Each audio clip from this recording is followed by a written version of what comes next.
At Thanksgiving, my dad looked my grandparents in the eye and said, "You're not welcome at dinner. My wife doesn't want you there."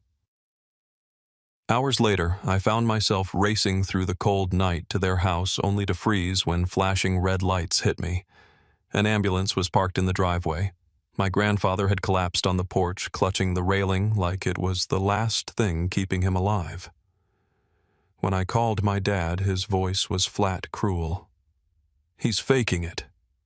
I hung up, and what I did next made him and my stepmom panic in ways they never saw coming. I'm about to share something close to my heart. But before I do, can you say hi in the comments or tell me where you're from? I love hearing how far my story can reach. It's always good to know I'm not alone in this. Thank you. And now let me tell you everything. And if my story touches you, please consider subscribing to this channel. Every story here carries pain, truth, and healing. And your support helps me keep sharing them. My name is Ethan, and this is the truth of what really happened to my family.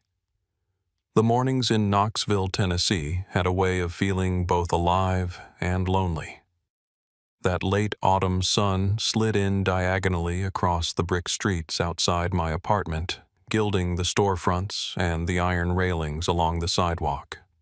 From the cafe across the way, I could hear the whir of a grinder and the muted chords of an acoustic guitar. That was my routine laptop, propped up on a reclaimed wood tables, pinging in designs half-finish on the screen. I loved the freedom of working as a graphic designer on my own terms. Still, when the cafe emptied, and I found myself staring at the shapes I'd drawn on the screen posters for an upcoming Old City Arts District exhibit, I felt the silence pressing in. My apartment was neat, almost too neat. Every sketchbook stacked by size, every plant watered just enough. Order was easy. Belonging was harder. The phone buzzed with Heather's text. My stepmother's perfect diction preserved even in grocery lists and party memos. A reminder for Thanksgiving at Gatlinburg, Tennessee. She had attached a menu: roasted duck with cranberry glaze, imported cheeses, seasonal florals in muted tones. My grandparents' pumpkin pie wasn't on there. Neither were they. I leaned back and memory carried me somewhere colder, older. Gatlinburg, Tennessee. When I was a boy meant biking up dirt hills, my legs aching, the church bell calling everyone at noon on Sundays. My mother had been gone since I was 11, leaving nothing but a short letter. My father, Mark, had been left behind with me. He hardened beer in hand more often than tools.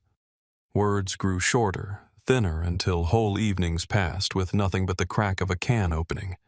Then Heather appeared. She walked into our house like she already owned the walls, blonde hair falling just right, smile polished. She'd offered compliments dipped in venom. How resourceful this little place she had, said once before, rearranging the furniture as if it were her stage. Mark let her. He let her rearrange him too. What saved me then? What studies me now when I think of family were my grandparents in Sevierville, Tennessee. Margaret with her hands that smelled of nutmeg and cinnamon. Frank with his deep voice telling stories by the fire, his green tie knotted perfectly, even if the house was small and the chairs mismatched.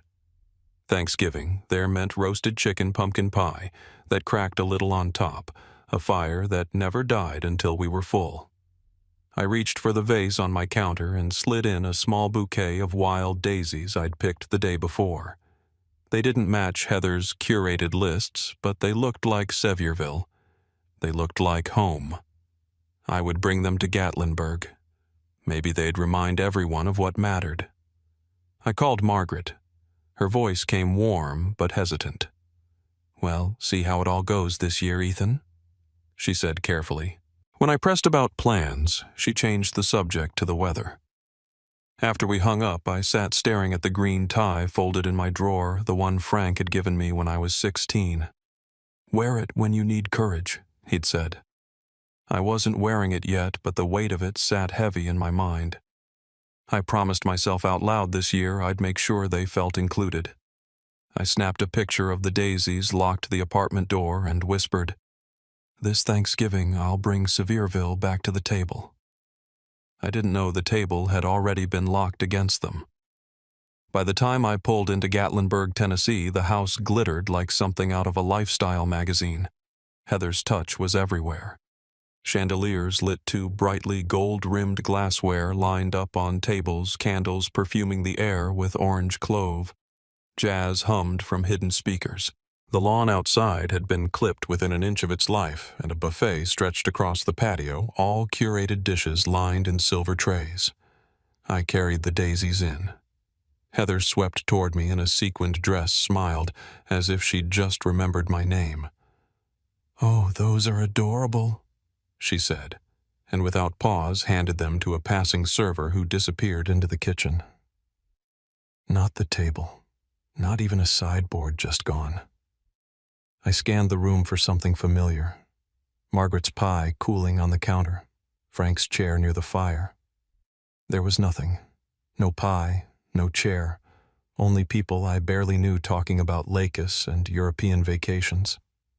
Mark sat in the living room, eyes glued to the football game, beer in hand. "Where are Grandma and Grandpa?" I asked. "Busy," he said flatly, not looking up. I tried to laugh it off to bridge the distance. It's not Thanksgiving without Margaret's pie. Heather floated past her perfume sharp. "Oh, don't worry. We've got a chocolate Soule flown in from Nashville." At the long table place, cards had been arranged with calligraphy. My name was shoved down near the end next to people I'd never met. I sat pushing food around my plate. The turkey was dry, the sauce unfamiliar, and my throat ate with the taste of absence. I tried to steer conversation towards Sevierville, asked a cousin if they remembered when Frank used to bring cider jugs to share. They chuckled politely, shifted in their seats. Heather cut in, steering the talk by I talked back to real estate investments, and then, like someone dropping a stone in water, a relative piped up mid-con conversation. "Didn't Margaret stop by the other day with a pumpkin pie? Shame?"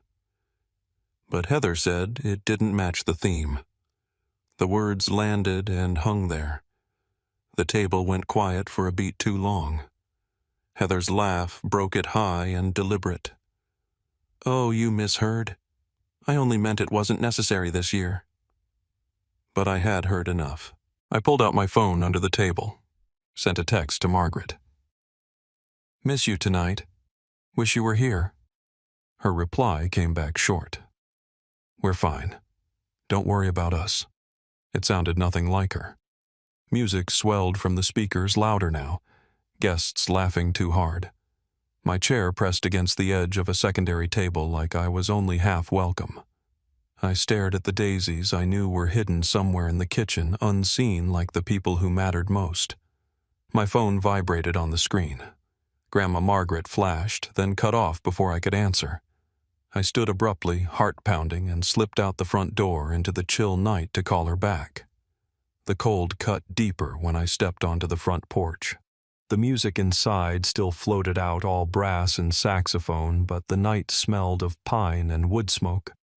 My phone glowed in my hand as I pressed redial. Margaret answered on the first ring, her voice shaking barely a whisper through tears.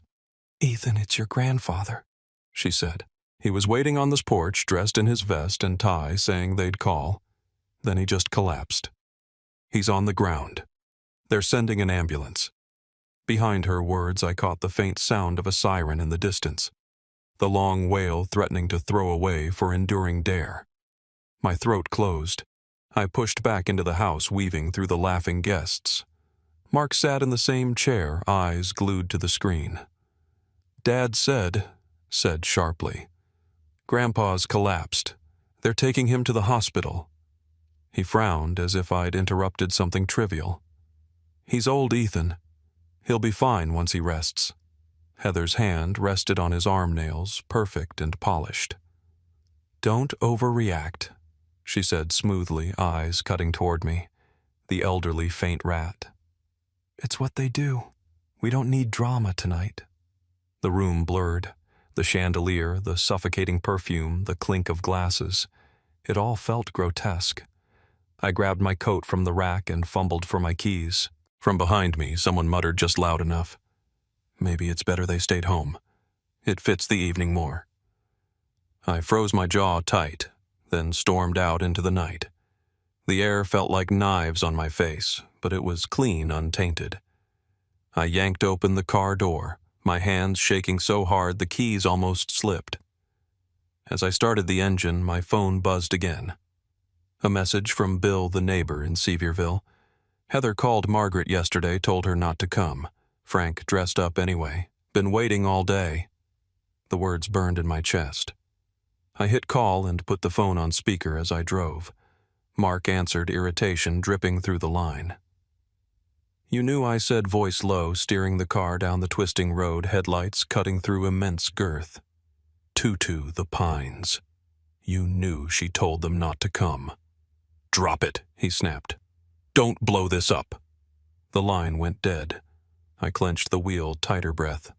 Ragged, the radio humming faintly from the dash. The road curved like a ribbon through the mountains, shadows flickering across the windshield. Every mile carried me further from their house of glass and closer to the people who had never turned me away. The green tie sat folded in the glove compartment. I pulled it out at a stoplight, the fabric rough and familiar between my fingers. Frank's words echoed. Wear it when you need courage. The phone rang again on the screen. LeConte Medical Center, emergency intake. My stomach dropped as I pressed the accelerator harder, the forest blurring past. The hospital lights were a harsh kind of daylight buzzing overhead, bleaching everything pale. I ran through the automatic doors and found Margaret in the waiting area, shoulders hunched, clutching a balled-up handkerchief. Her eyes widened when she saw me, relief breaking through panic. They've taken him in, she whispered, her hands trembling in mine. A doctor in scrubs passed by, stopping briefly. He collapsed from low blood pressure. He's got a fractured rib and a head bump from the fall. We're keeping him overnight for observation. I nodded, even as my stomach twisted tighter. Margaret sat down again, tears streaking her face. I reached for my phone and dialed Mark. He picked up after several rings, his words slurred. He's faking it, Ethan. He always says he's tired. He'll be fine. I closed my eyes. The phone slick in my hand. From somewhere near him, Heather's voice floated in. Don't make a spectacle. This is what happens with age. Rage flared so hot I slammed my fist against the tiled wall. The sound echoed down the corridor. He's in a hospital bed with wires on his chest. Do either of you even care? Heads turned. A nurse hurried past wheeling equipment. Margaret shrank into her chair, ashamed not of me but of them. Her silence hurt worse than the phone call. I sat next to her and she fumbled for her phone, finally pressing it into my hand. Maybe you should see this. Message after message filled the screen. Mark asking for money, sometimes pleading, sometimes demanding.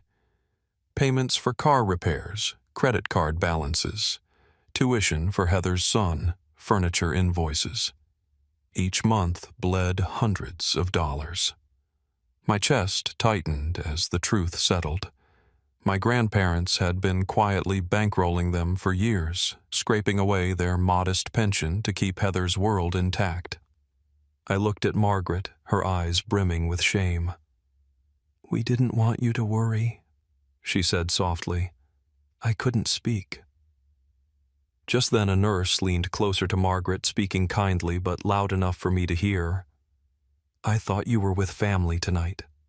Your husband kept saying, they'll call. They'll want us there. He was dressed so nicely waiting. The image cut me open. Frank and his green tie sitting upright in his chair as if the phone might ring, as if dignity alone could earn him a seat at his son's table. I sank into the chair beside Margaret, my hands covering my face. The air smelled of antiseptic, sharp and unforgiving. Slowly I let my hands drop, turning to her. If Dad won't honor you, I said, my voice steady now, then I will. The weight of those words settled deep, more binding than any vow I'd ever made. And in that moment, beneath the flicker of the fluorescent lights, I knew the time for silence had ended. The hospital at 3:00 in the morning felt like another world. The hallways stretched long and sterile, every flicker of fluorescent light humming overhead. The only relief, the bitter smell of coffee brewing in a machine that had seen better years.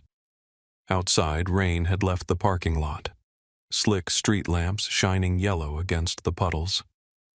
I'd been pacing for nearly an hour when the glass doors slid open and Mark stumbled in his shirt-wrinkled tie hanging loose around his neck. The sour scent of alcohol carried even across the hall. Heather followed at his side, still dressed in sequins as though she'd stepped straight from a party, not a hospital. Her lipstick was untouched. Her eyes found mine sharp as glass. I stepped in front of Frank's room and blocked the doorway. My chest rose and fell with the weight of the night. "You're being dramatic," Mark muttered, brushing past me, but I didn't move. "Dramatic." My voice cracked against the cold tile. "You left the man who raised you alone while he collapsed on his own porch. The man who gave you everything." Mark's eyes hardened, though the liquor dulled their edge.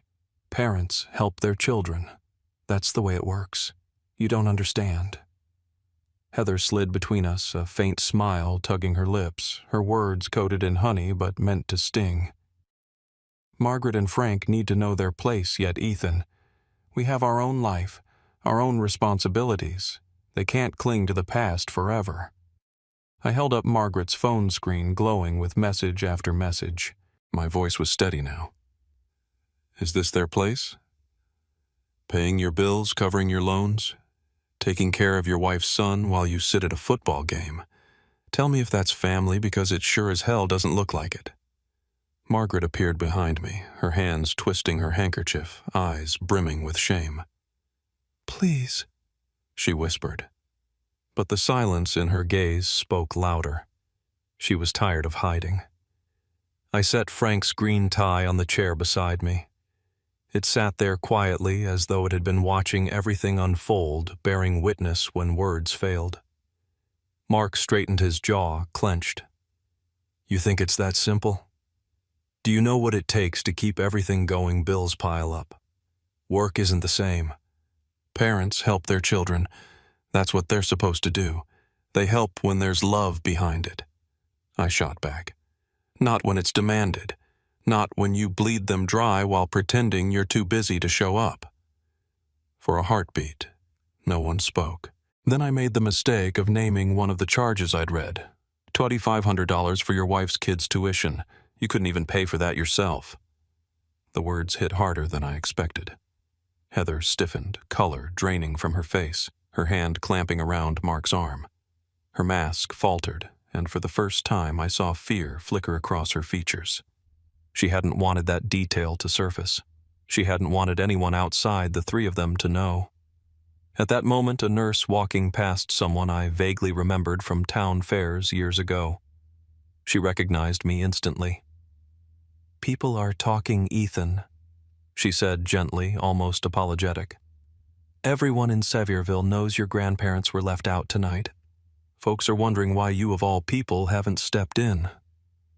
Her words struck deeper than any argument. It wasn't just us anymore. The whole community had eyes on this. My responsibility wasn't just to Margaret and Frank. It was to the name I carried, the one my grandfather had built with dignity.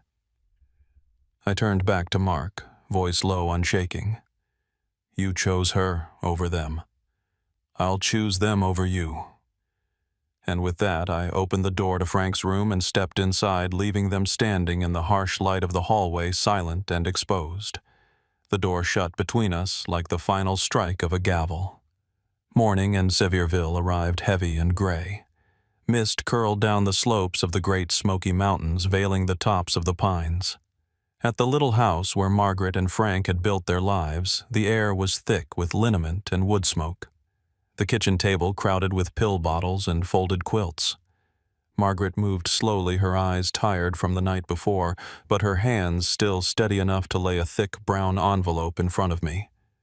"You need to know," she said, almost as though confessing a sin.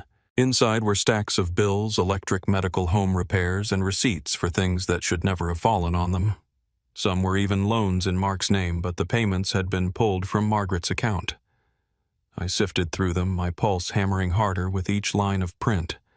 Monthly transfers, thousands of dollars draining from their small pension.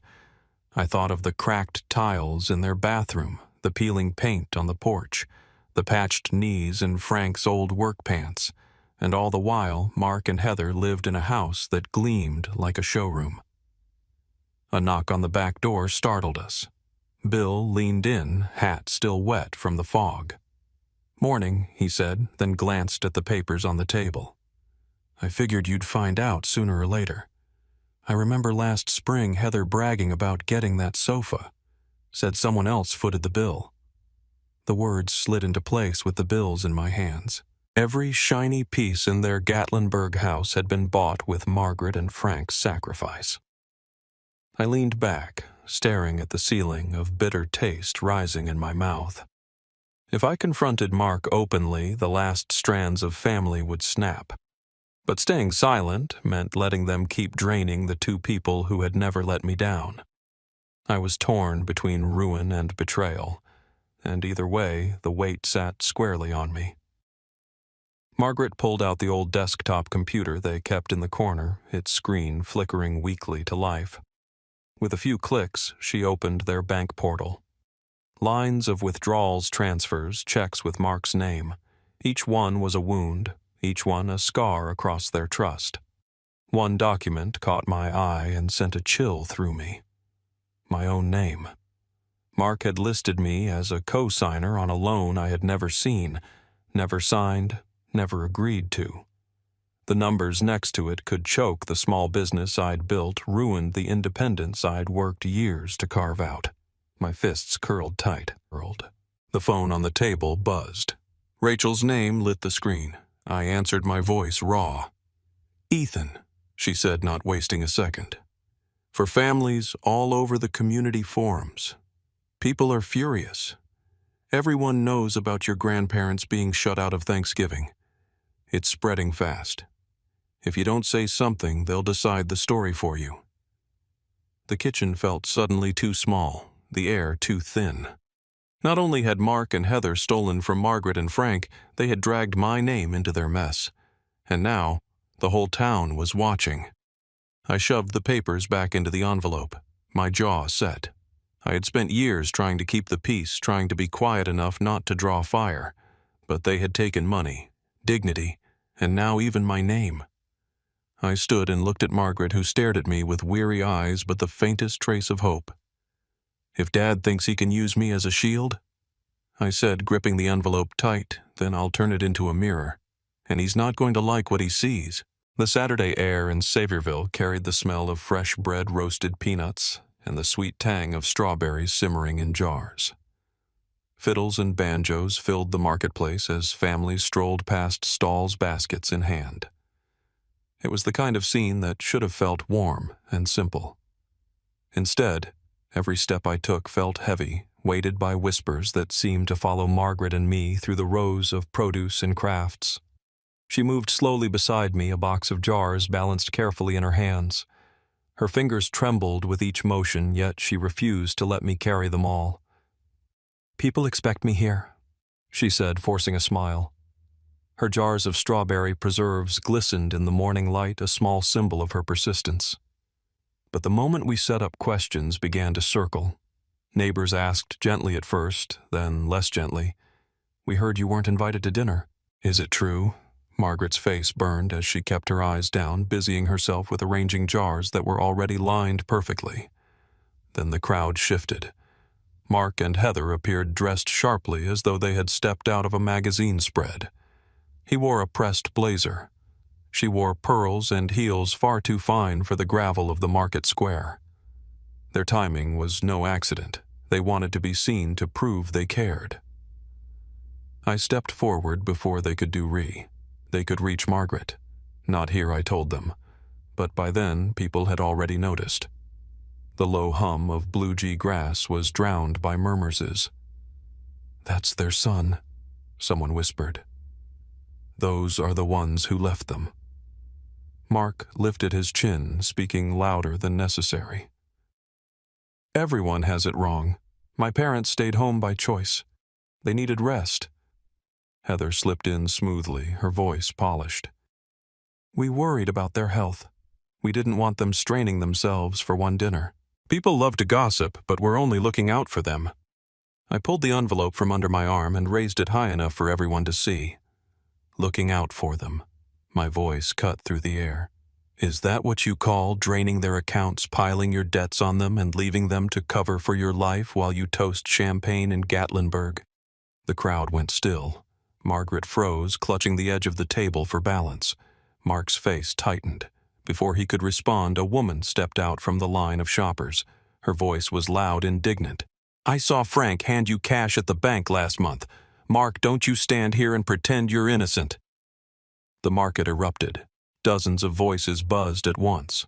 Anger and disbelief warred overnight, too. Toner. Mark's face flushed red. He gripped Heather's arm. Heather broke. Her poise slipped, her tone sharp and bitter. We've sacrificed more than anyone knows. We've ruined our own reputation for them. The least they could do is show some gratitude. Phones came out instantly. Screens flashed. People recorded every word, the outrage already taking shape beyond that square. I looked around at the faces, neighbors, old classmates, families who had known Frank and Margaret for decades. Their eyes weren't on Mark. They were on me, waiting.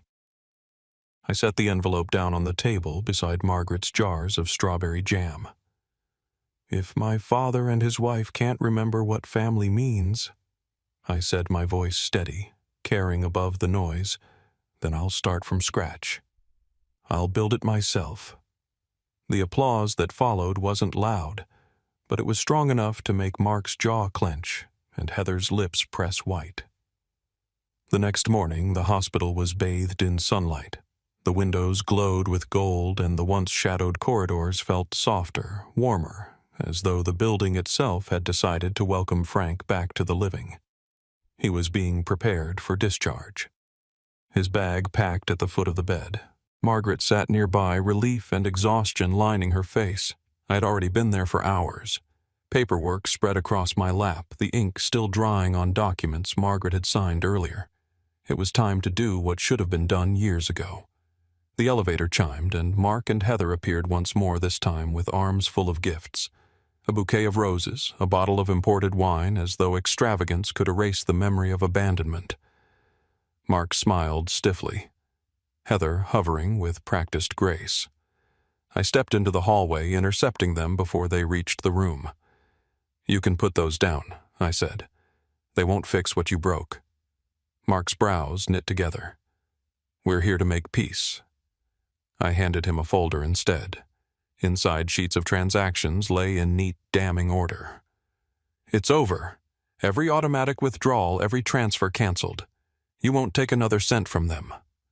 Heather's face contorted. You have no right, she hissed, clutching her bouquet like a weapon. I do, I replied calmly. Because this morning they signed everything over to me. I have the authority now, not you. The flowers and wine sagged in their hands, heavy with futility. Mark's composure cracked. His voice rose, desperate, furious. You're tearing this family apart. Everything I've done for us. No, I said, my voice sharp, each word cutting clean. Family isn't a bank account. It isn't a burden to be passed around. You chose a table filled with greed. I'm choosing the one filled with love. Heather threw the bouquet onto a chair, the petals scattering across the floor, forgotten. Before Mark could speak again, the door at the end of the hall opened. Rachel walked in with 4 others from town. She carried a stack of printed pages, screenshots from the forum threads of comments, each one condemning Mark and Heather. She handed them to me without a word. I spread them open for Mark to see. Hundreds of voices, names he recognized, all demanding accountability. The fight drained from his shoulders. Heather stepped back, her eyes darting to the exit. And then from behind me, Frank's voice broke the silence, weak but steady. He leaned on his cane, one hand braced against the wall. His eyes met Mark's, and for the first time all night there was no kindness left in them. "I didn't pretend to be sick," Frank said slowly. "I pretended to believe my son still had love left in him." The words landed heavier than any evidence I could provide. Mark flinched as though struck, Heather's face pale. The hallway stilled witnesses holding their breath. I turned, placing myself beside Frank, stating them on his cane. My voice was quiet, final. "You lost your chance. From here on, I'll protect them." Behind me, Mark and Heather stood frozen, the roses wilting in the corner, the wine untouched around us. Sunlight poured through the windows, carrying us forward while leaving them behind. The small white church on the hill in Gatlinburg glowed under the clear November sun, its steeple sharp against the blue sky. The yard was alive with voices and the scent of roasted chicken, pumpkin pie, and cornbread. Long tables stretched beneath the oaks, crowded with platters people had carried from their homes. This was the community's way of answering what had happened the week before. A late Thanksgiving for Frank and Margaret, a declaration that they belonged here, not forgotten. I walked between them, Margaret's arm hooked through mine, Frank steady on his cane. For the first time in days, the weight lifted from their faces. Neighbors clasped their hands, pressing jars of jam loaves, of bread bowls, of sweet potatoes into their palms. I felt a current of quiet defiance in every offering and unspoken message. You are ours, and we will not let you be diminished. Rachel arrived with a folded newspaper from Knoxville, handing it to me discreetly. "It's everywhere," she whispered. On the front page, the story of the grandparents left behind an image of Margaret's jars lined on a table at the market. The tone was sympathetic, and the comments printed beneath were full of outrage at Mark and Heather. My chest tightened not from shame, but from a sense that justice had begun to take shape. The murmur of voices changed as Mark and Heather appeared at the edge of the crowd.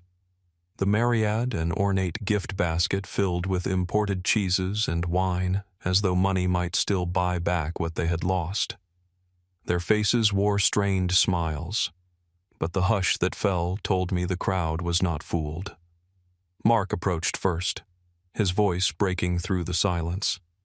"Son," he said loud enough for everyone to hear, "you've taken this too far. I'm still your father. That deserves respect." I faced him fully. A father protects his family. A father doesn't drain them dry and leave them behind. Respect is earned, not demanded. Heather's veneer cracked. Her voice rose sharp. "You've poisoned this town against us, Ethan. You've turned gossip into weapons to humiliate us." I opened the folder I carried, raising my voice so all could hear. "This isn't gossip. Margaret and Frank have signed over full authority of their accounts to me. From today forward, they will not pay another bill that isn't their own. They will not cover another debt. The support ends here." The crowd erupted into applause, hands clapping against the late autumn air. Mark's face drained of color, his mouth tightening with disbelief. And then a voice from the crowd shouted, "Play it!" A man held up his phone, projecting sound through a small speaker. Heather's words from the market rang out clear. "We've sacrificed our reputation for them. The least they could do is show gratitude." Gasps, groans, mutters filled the yard. All at once, every mask shattered. Heather stood frozen pale as paper. Mark's head bowed as though the weight of the town pressed down on him. The applause rose again this time, not just for the revelation, but for the finality of it. I turned to the table, lifted a glass of cider, and waited until the noise ebbed into stillness. "Family isn't about grand dinners or appearances," I said, looking to Margaret and Frank. "It's about never leaving each other behind. That's what we celebrate today." Voices rose in agreement. Glasses lifted around us, the sound swelling like a tide. The curtain had fallen on Mark and Heather. What remained was ours. By the time spring came to Sevierville, The hills were green again, dogwoods blooming white against the slopes. I'd left Knoxville for good, trading my apartment for a small wooden house just down the road from Margaret and Frank. A white fence wrapped the yard where rows of lettuce and beans sprouted in neat lines and wild daisies bloomed along the border. Inside, sunlight streamed through wide windows onto the drafting table where I sketched for my design studio. It was small, but it was mine, built on work with local artisans and businesses that welcomed me like family. The rhythm of Sevierville had become my own. Each morning, Frank walked the garden in his old suit jacket, the same green tie knotted at his throat. He leaned on his cane with one hand and sprinkled water from a dented tin can with the other, determined to tend to the earth as long as he could stand. Margaret baked bread and pies, filling the kitchen with scents that drew neighbors to stop by unannounced. Their house was no longer heavy with silence. Laughter returned to it like birds returning after winter. At the Saturday market, I sat up beside Nora's stand of strawberry preserves. She teased me for arranging my table too neatly, and I teased her for undercharging regulars.